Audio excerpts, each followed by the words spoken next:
We've all seen it. The iconic James Bond Aston Martin DB5. The silver Aston Martin DB5 wasn't just James Bond's ride, it became the most influential movie car in history, requiring 4 identical vehicles, a Gadget installation budget that terrified Eon Productions accountants, and a special effects coordinator who nearly quit after the ejector seat malfunctioned during filming. But why did Sean Connery refuse to drive the car above 50 miles per hour? How did a paint mixing error create the most iconic silver in automotive history? And what's the truth behind the 5th DB5 that Aston Martin denies ever existed? Today, we're counting down 20 weird facts about James Bond's Aston Martin DB5 that will completely change how you see this legendary spy car.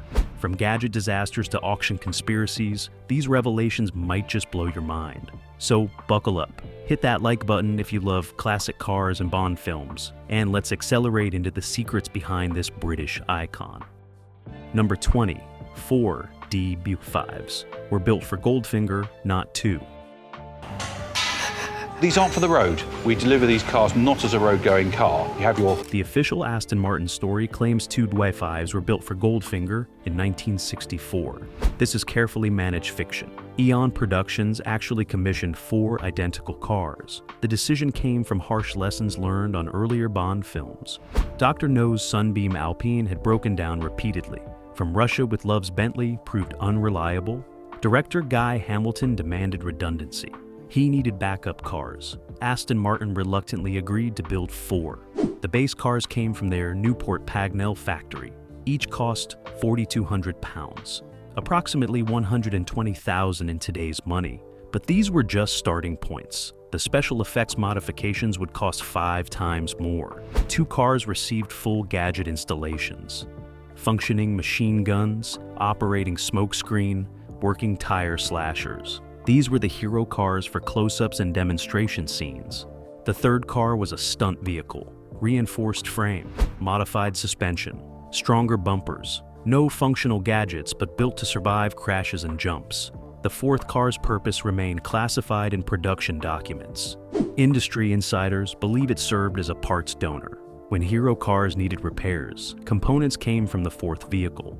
By the end of filming, this 4th car was essentially a stripped shell. Aston Martin quietly disposed of it. The company has never officially acknowledged building more than 2 cars. Maintaining the mystique matters more than historical accuracy. Number 19. The silver paint was mixed. Incorrectly. Wow! Inside the famous racing circuit is Aston Martin's very own test. Aston Martin's standard silver was called silver birch, a sophisticated metallic that looked elegant in showrooms. Eon Productions ordered both DB5s painted in silver birch. The paint supplier made a critical error. They mixed the wrong ratio of metallic flakes to base color. The result was lighter and more reflective than standard silver birch, almost too bright. When the first car was delivered, production designer Ken Adam examined it under studio lights. The paint was wrong. Too light, too shiny. It would blow out film cameras, create excessive glare. Adam prepared to reject the car and demand a repaint. Then cinematographer Ted Moore intervened. He'd tested the silver under various lighting conditions. The bright paint actually photographed beautifully. It caught light dramatically. It stood out in every frame. The mistake was perfect. Adam agreed to keep it. The second car needed to match. The paint supplier tried recreating their error. Took 3 attempts to get the same wrong mixture. The accidental silver became DB5's signature color. Aston Martin received inquiries about the Goldfinger silver. Customers wanted that specific shade. The company didn't have it. The paint supplier's error couldn't be exactly replicated. Aston Martin eventually created a new official color called Silver Birch Light. Close to the movie car, but not identical. The original mistake remained unique. Today, restoration experts struggle matching the Goldfinger silver. They work from color photographs and surviving paint samples. Perfect matches remain elusive. The most famous automotive silver exists because someone mixed paint wrong. Number 18, Sean Connery, never drove above 50 miles per hour.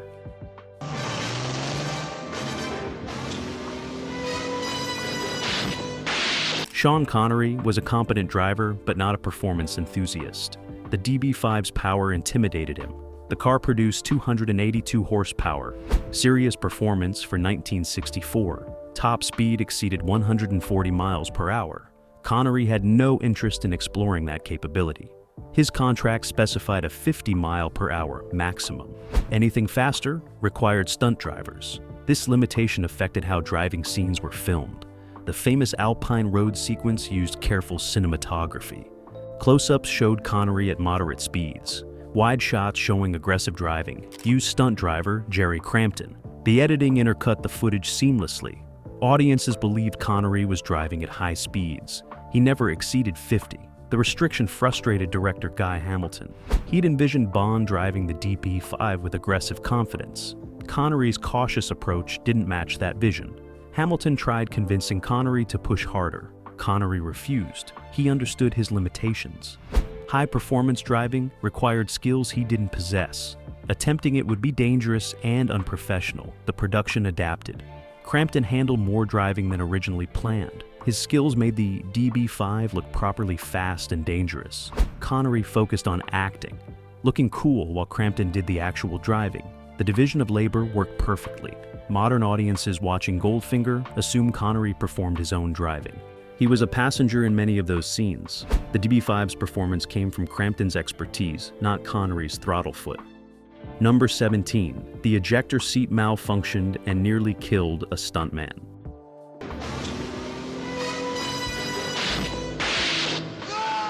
The DB5's most famous gadget almost caused tragedy. The ejector seat was supposed to launch a dummy through the roof safely. Special effects coordinator John Steers built the mechanism using compressed air. The system worked perfectly in testing. Consistent launches, safe trajectories. Then came actual filming.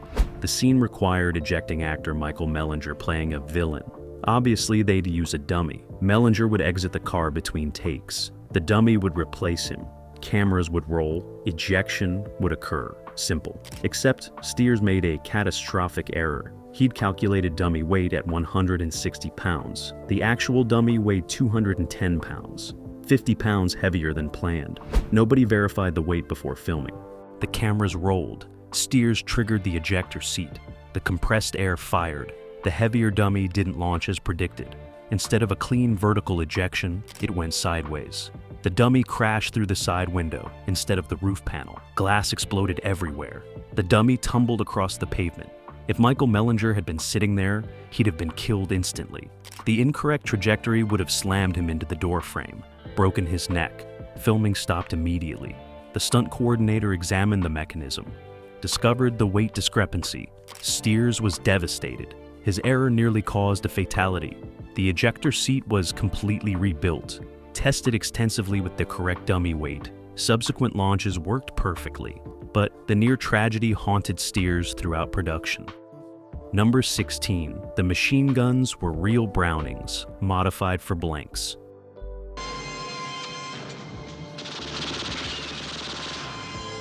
The DB5's front-mounted machine guns weren't props. They were genuine Browning .30 caliber machine guns, military weapons modified to fire blank ammunition. John Steers sourced them from a British military surplus dealer. The Brownings came from World War II aircraft. They'd been decommissioned, but were still functional weapons. Steers had them modified by a licensed armorer. The barrels were altered to prevent firing live ammunition. The firing mechanisms were adjusted for blank cartridges, but they remained real machine guns. This created legal complications. British firearms laws prohibited private ownership of automatic weapons. Eon Productions needed special permits. The Home Office issued temporary license. The real Brownings provided authenticity.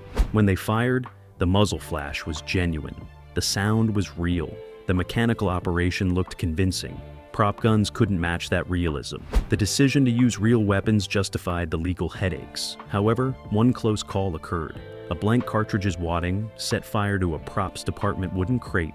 The fire was quickly extinguished, but it demonstrated the weapon's danger. Even blanks were dangerous. The armorers increased safety protocols immediately. Number 15.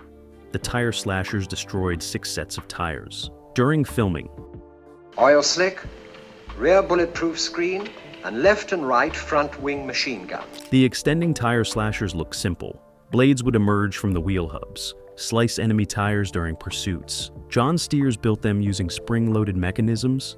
Press a button, springs would extend sharp blades outward. The design worked perfectly when the car was stationary. Motion created problems. At speed, the blades would vibrate. The vibration would stress the mounting points. Things would break. During the first test at speed, the slasher mechanism failed catastrophically. The blades extended, but then the entire assembly tore loose. Metal parts scattered across the test track. The production car's wheel was damaged. The incident highlighted a fundamental problem. Mounting mechanisms to spinning wheels creates enormous stress. Centrifugal force amplifies everything. Steers redesigned the mounting system, reinforced everything, tested again. Better results, but still not perfect. The slashers would work for short periods, then fail. Each failure destroyed expensive wire wheels and tires. Aston Martin charged Eon Productions for replacements. The bills accumulated. By the end of filming, tire slasher scenes had consumed 6 complete sets of wheels and tires. Each set cost approximately £800. Total tire destruction exceeded £4,800, more than the base car's original price. The accountants were furious. All that expense for brief scenes showing blades extending. Steers argued the visual impact justified the cost. The tire slashers became iconic despite their mechanical fragility. Sometimes the most memorable effects are the most expensive to achieve.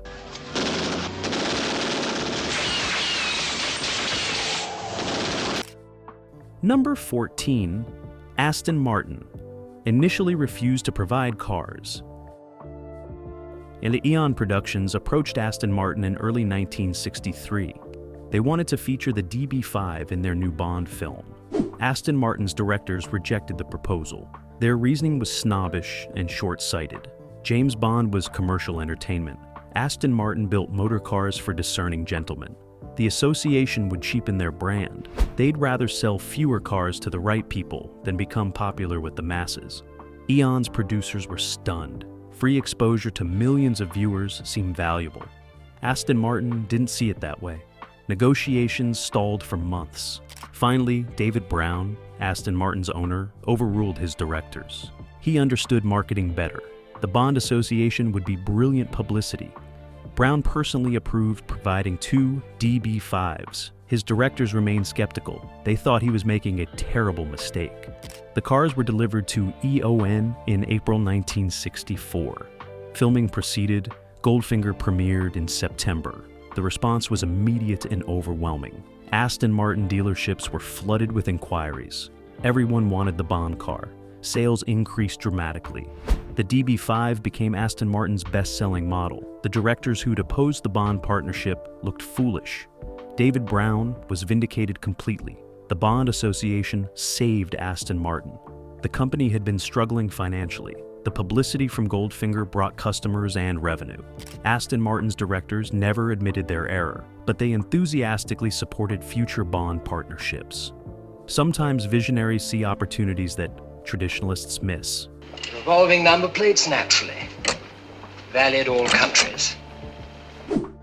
Number 13. The revolving number plates never worked reliably. The DB5's revolving number plates seem simple. 3 different plates mounted on a rotating drum. Press a button. The drum rotates. New plate appears. John Steers built the mechanism using an electric motor and simple gearing. Testing revealed immediate problems. The number plates would jam. The motor didn't have enough torque. The mechanism would stick halfway. Half of one plate visible, half of another, completely unusable. Steers increased the motor size. Added more gearing. Tested again. Better, but still unreliable. The mechanism would work perfectly 5 times, then fail completely on the 6th. The inconsistency was maddening.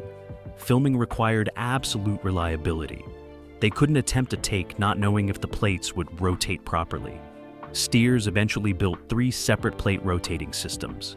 If one failed, they'd swap in a replacement mechanism.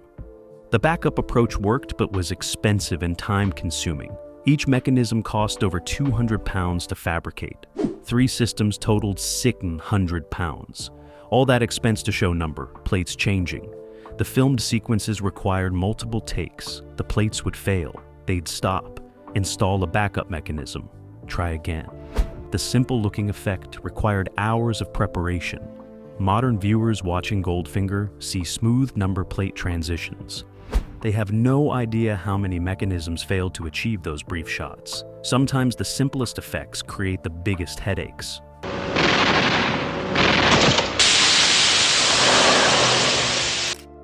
Number 12. The smokescreen system. Used actual engine oil. The DB5 smokescreen effect used the car's own lubrication system. John Steers designed it brilliantly. Oil would be diverted from the engine, sprayed onto the hot exhaust manifolds. Instant smoke production, dense white clouds. The system was simple and effective. Too effective, actually. The smoke was so dense it obscured everything. Visibility dropped to zero within seconds. This created safety problems during filming. The smoke would engulf the DB5 and surrounding area. Other vehicles couldn't see. Camera crews lost sight of the action. One incident nearly caused disaster. The DB5 deployed smokescreen during a chase sequence. The following camera car was immediately blinded. The driver slammed on brakes, narrowly avoided crashing into the DB5's rear. Filming stopped. Safety protocols were revised. Smokescreen effects would only occur on closed courses, with extended safety perimeters. No other vehicles within 50 yards. The new rules slowed production, but prevented accidents. The smokescreen system had another problem. It consumed engine oil rapidly. Full smoke deployment would drain a quart in seconds. The DB5 needed constant oil refills. Between every take using smoke, the oil consumption was absurd. More than a race car at full competition speeds. The special effects budget included a line item specifically for replacement engine oil, hundreds of quarts over the production. The smokescreen looked incredible on film. Behind the scenes, it was an expensive, dangerous oil-burning machine.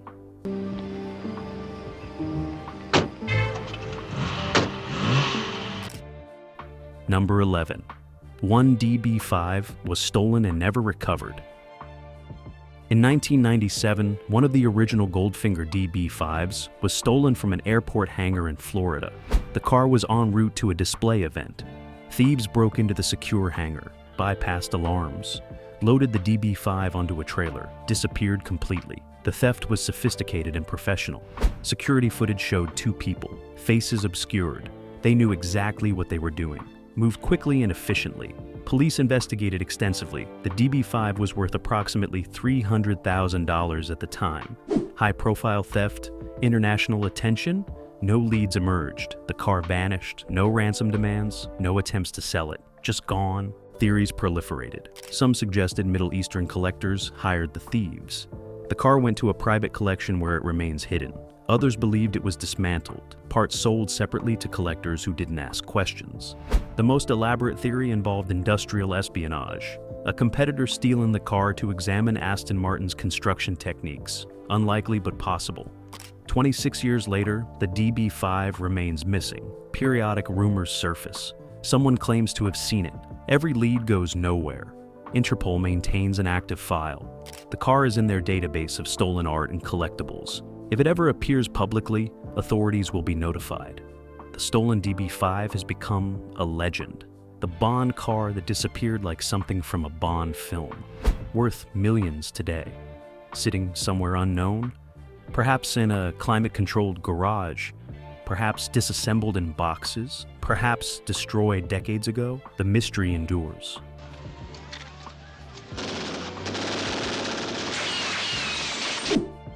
Number 10. The bulletproof shield cost more than the entire car. The DB5's rising bulletproof rear shield was Goldfinger's most expensive gadget. John Steers commissioned it from a British aerospace manufacturer. They specialized in aircraft transparencies and military armor. The shield needed to be genuinely bulletproof, not movie prop bulletproof. The manufacturers used laminated polycarbonate, the same material protecting military helicopter cockpits. Creating a curved shield matching the DB5's rear window profile required custom tooling. The manufacturer built specialized molds.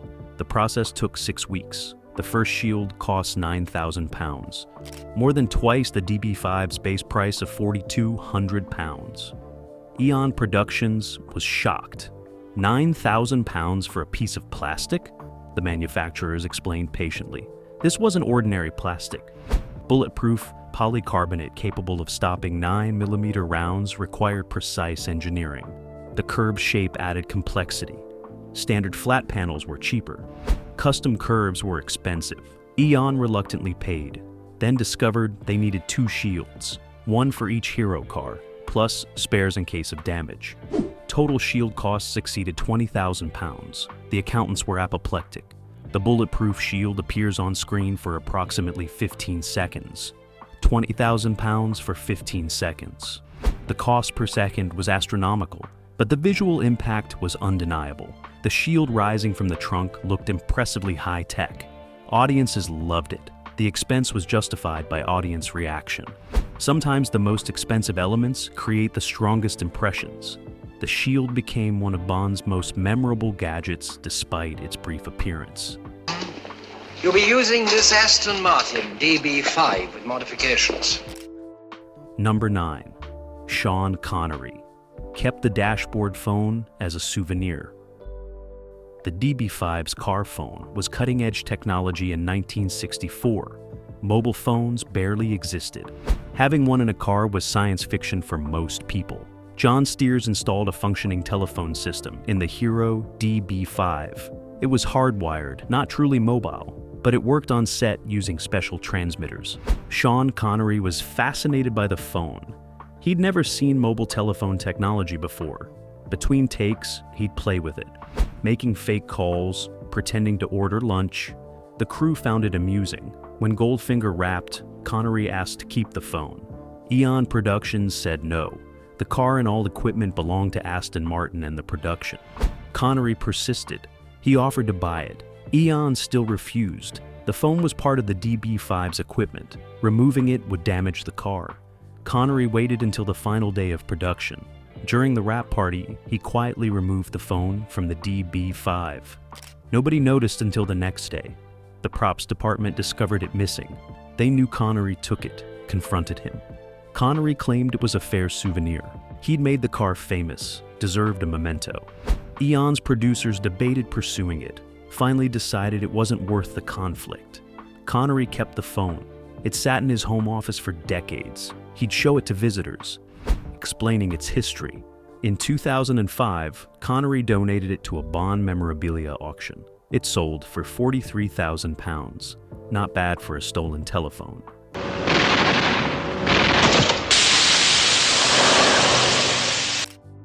Number 8. The tire tracks in the snow were actually salt. Goldfinger's Switzerland scenes were filmed at Furka Pass in the Swiss Alps. The production needed snow for authenticity. They arrived in July. No snow. The Alps had experienced an unusually warm summer. The glaciers had receded. The landscape looked wrong for the film's timeline. Production designer Ken Adam panicked. They'd scheduled a week of Swiss filming. Locations were booked. Hotels were reserved. Canceling would cost hundreds of thousands of pounds. The solution came from a local ski resort operator.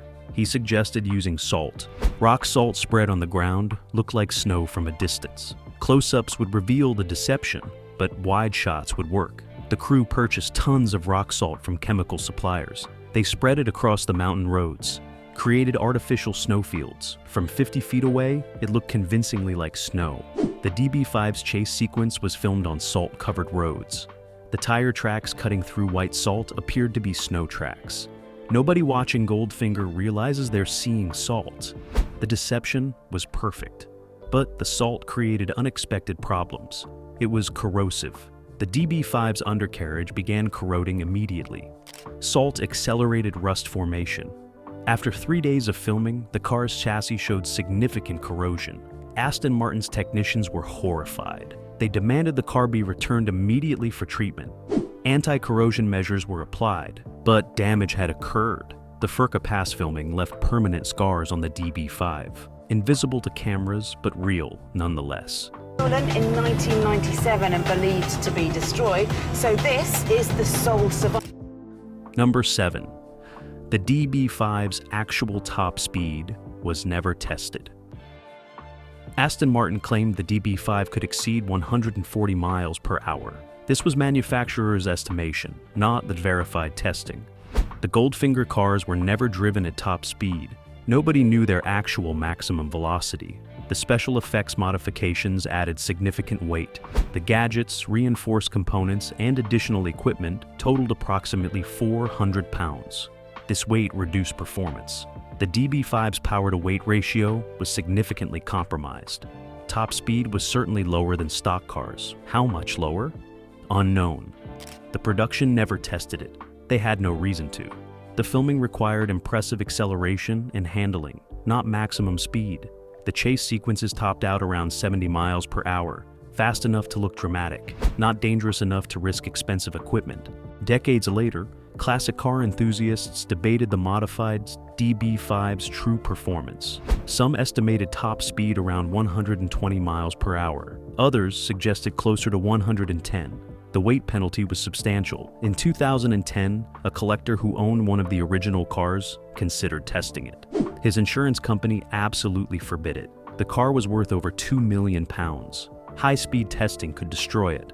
One mechanical failure at maximum velocity would be catastrophic. The car would be totaled. The collector reluctantly abandoned the idea. The DB5's actual top speed remains unknown, a mystery protected by insurance policies and common sense. Sometimes questions are better left unanswered. The legend exceeds the reality anyway. You'll be using this Aston Martin DB5 with modifications. Number 6. The overrider rams were recycled from a scrap tank. The DB5's front and rear overrider rams needed to look industrial and menacing. John Steers searched for appropriate materials. He needed tubular steel components with the right visual weight. Chrome plating automotive parts wouldn't work. Too delicate. Too refined. Steers visited a military surplus yard outside London. He was searching for hydraulic components. Instead, he found a scrap Centurion tank being dismantled. The tank's gun barrel stabilizers caught his attention. Tubular steel, heavy-duty construction, perfect diameter. The scrap dealer sold him 4 stabilizer assemblies for £20. Steers brought them to the workshop, cut them to appropriate lengths, modified the mounting points. The tank parts became the DB5's overrider rams. They looked appropriately threatening. Military hardware always photographs well, adds authenticity. The rams were welded to reinforced bumper mounts. They could sustain actual impacts without damage. The tank origins remained secret for decades. Steers never mentioned it in interviews. He saw no reason to explain every component's source. In 1998, a props restorer examining an original DB5 recognized the rams. He'd served in the Royal Tank Regiment. Knew Centurion components intimately. The rams were definitely tank parts. The discovery delighted Bond historians. The most famous spy car incorporated actual military hardware. The connection between Bond and military technology wasn't just thematic, it was literal. Tank parts protecting James Bond. The poetry was perfect.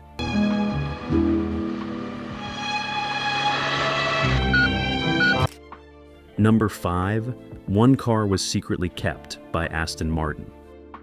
The official story says 2 DB5s survived Goldfinger, 1 in a private collection, 1 stolen. But 3 cars existed after production. Aston Martin quietly retained 1. The company never publicly acknowledged this. The retained car was the stunt vehicle. It had sustained damage during filming. Cracked chassis, bent suspension components, body damage. Aston Martin took it for evaluation and repair. They studied the special effects modifications extensively, photographed everything, documented John Steers' work. The knowledge would help with future Bond car preparations. The repairs were completed in 1965, but Aston Martin didn't return the car. They claimed it was too damaged, needed to be scrapped.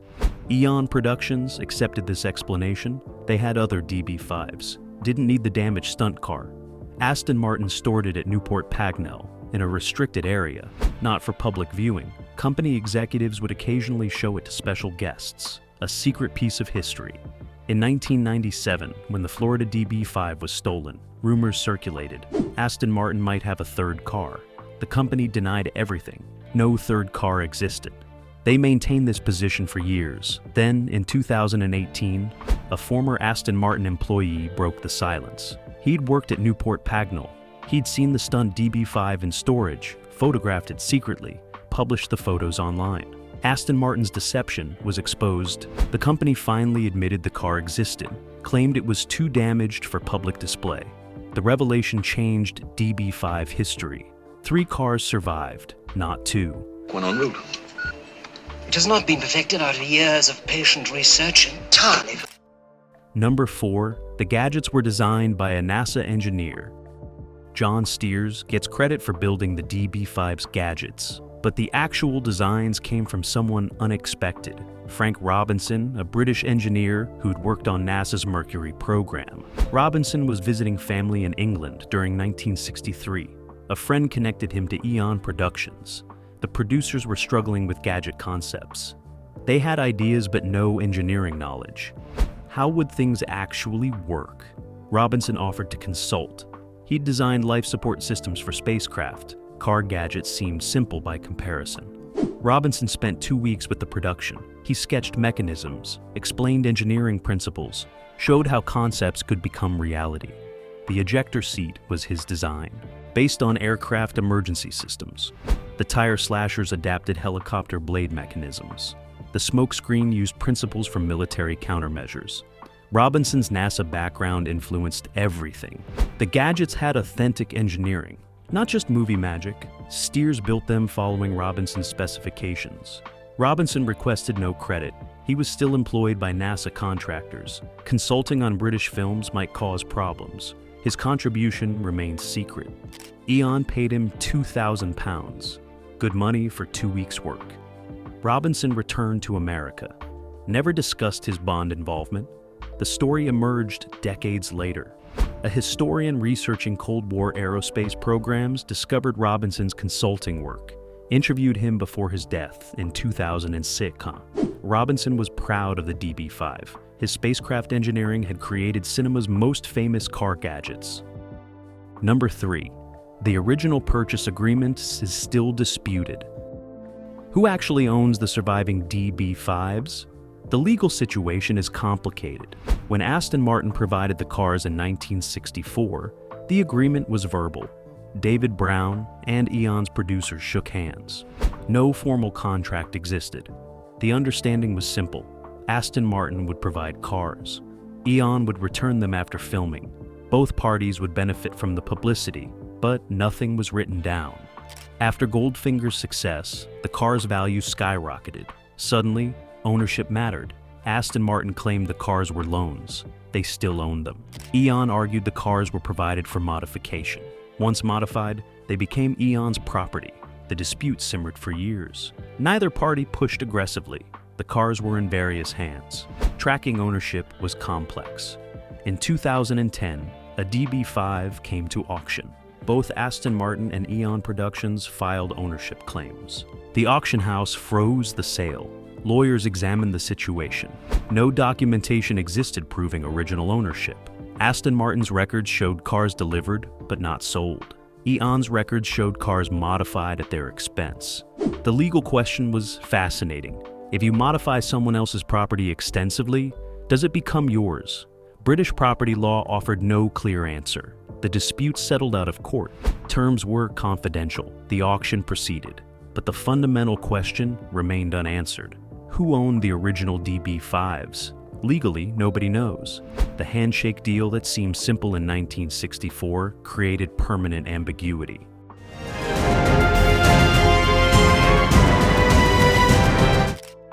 Number 2. A 6th DB5 exists with full working gadgets. In 2010, Aston Martin announced a special project. They would build continuation DB5s, exact replicas of the Goldfinger cars, complete with functioning gadgets. The announcement shocked the collector car world. Aston Martin hadn't built new DB5s since 1965. The continuation program would produce 25 cars, each priced at £3.3 million. The gadgets would actually work. Ejector seat, machine guns, smoke screen, everything. Aston Martin partnered with the original special effects company. They had access to John Steer's original plans.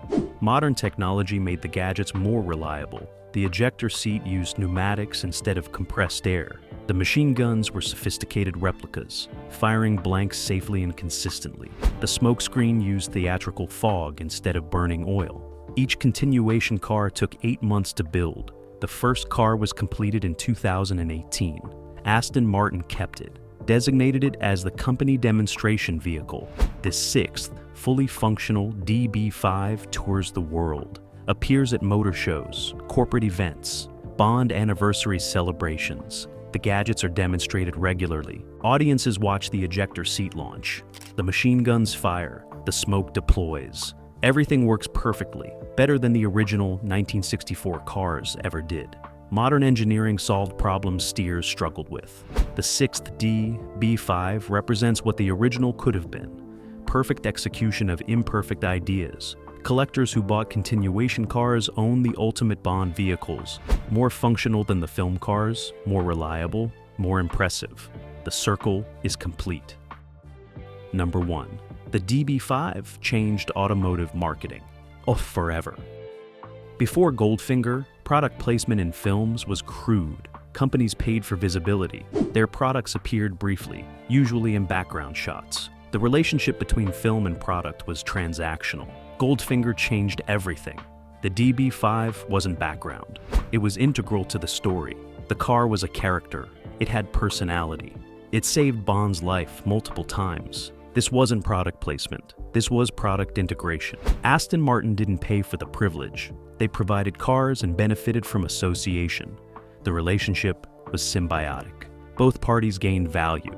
The success created a template. Car manufacturers immediately understood the potential. Authentic integration in popular films could sell cars better than traditional advertising. BMW negotiated Bond deals for future films. Lotus, Ford, each wanted their DB5 moment. The automotive product placement industry was born. Today, manufacturers pay millions for film integration. They provide vehicles, technical support, and creative input.